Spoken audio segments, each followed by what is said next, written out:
Lahan seluas 25 hektar di Desa Tanjung Raja Muara Enim milik anggota TNI dicaplok oleh salah satu perusahaan tambang BUMN untuk digarap oleh anak perusahaan tambang tersebut.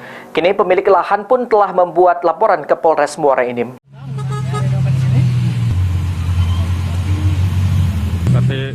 Terjadinya dugaan pencaplokan lahan seluas 25 hektar milik warga oleh salah satu perusahaan tambang milik BUMN di Desa Tanjung Raja Muara Enim yang dikerjakan oleh subkontraktor dari perusahaan tersebut untuk dijadikan lokasi penambangan batu bara. Lahan yang sudah tanam tumbuh, berpatok dan juga memiliki legalitas kepemilikan sah ini diketahui telah dilakukan land clearing sejak 31 Januari lalu dan juga baru dicek oleh pemilik lahan sejak 8 Februari lalu.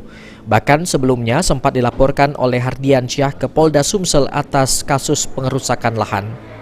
Penyidik Polda sendiri sudah melakukan pemeriksaan ke lokasi, namun hingga kini masih belum dipastikan keluarnya SP2HP yang merupakan surat penyelesaian lahan tersebut. Menurut Budi Hartoni, salah satu pemilik lahan mengungkapkan, dirinya telah membeli tanah dengan rekannya Ardiansyah masing-masing seluas 5 hektar kepada dua pemilik lahan pertama di tahun 2014 dengan surat pengakuan hak tanah tahun 1985 dan di tahun 2017 lalu di lokasi yang sama.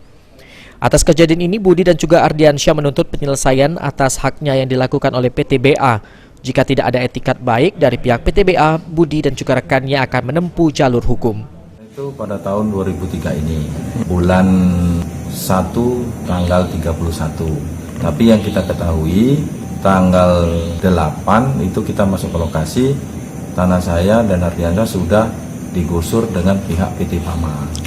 Begitu kita kejar di lokasi, pas kedapatan PT Pama, itu kata PT Pama pengawasnya Pak Suprapto, dia berdasarkan diperintahkan oleh pihak PTBA.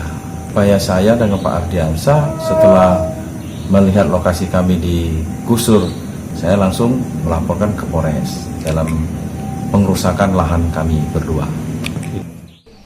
Sementara itu, subkontraktor perusahaan tambang milik BUMN yaitu PT Pama yang mengerjakan lahan milik Budi Hartoni dan juga Ardiansyah meminta kepastian dan juga penyelesaian atas tindakan penyerobotan lahan tersebut.